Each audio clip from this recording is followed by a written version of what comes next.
कम number आए हैं, जैसे मान लो 65, 70, 71, 72, 73 या फिर 88, 87, 86, या तो आप सभी लोग मिलो,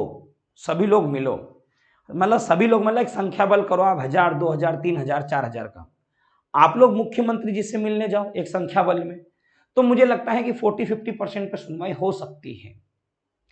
अगर आप ये नहीं कर सकते हो तो जिस तरीके से वर्ग 1 के बच्चों ने न्यायालय में जाके पिटीशन लगाई थी, जैसे हमारे पास कुछ बच्चे आए थे जिन्होंने याचिका लगाई थी, तो उनके इंटरिम रिलीफ मिल भी गया, कुछ बच्चे भी बचे हैं उसमें। तो ये देखना, ये जो सप्ताह आएगा, इस सप्ताह के अंदर अंदर में इन सबको फॉर्म भरने का अवसर मिल जाएगा, या आप 15-20 तारीख के अंदर अंदर अंदर इनका काम हो जाएगा इन बच्चों का। तो या तो आप किसी वकील के पास जाओ और ऐसा इंटरिम रिलीफ ले लो आप कि यार एग्जाम देना, हमको एग्जाम दे के हम क्वालिफाई होंगे, ऐसा भी कर सकता आप लोग, क्योंकि नंबर ऑफ क्वेश्चन ज्यादा डिलीट हो गए दोस्तों। तो मेरा ये मानना है कि ये जो नंबर ऑफ क्वेश्चन जो डिलीट हुए हैं और जो बच्चे पॉइंट से बाहर हो गए, 2-2, 5-5 नंबर से बाहर हो गए, ये स्टूडेंट भी याचिका लगा सकते हैं।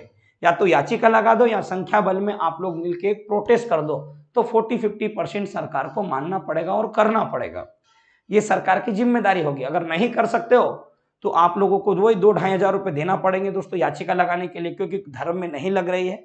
मैंने बहुत प्रयास करके देख लिया कि 1500, 1600, 1700 रुपए में काम हो जाए। पहले 1800 लगी, फिर 2000, फिर 2500 रुपए लगी। 2500 रुपए लगते हैं, तो अगर ये पैसा बचाना हो तो आप एक तबियत से आंदोलन कर दो, आपका काम हो जाएगा। नहीं तो फिर आप याचिका लगाओ, जिसको ऐसा लगता है यहां से लगाना वहां से लगाओ, जिसकी जहां मर्जी, जहां से करना जहां से वहां से करो। हमारे पास आना, हमारे पास किसी और के पास जाना, और के पास जाओ।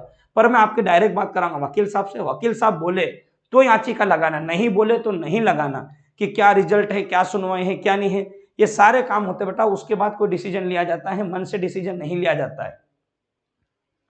और एक बात मैं आपसे कह रहा हूं यहाँ पे, और एक बात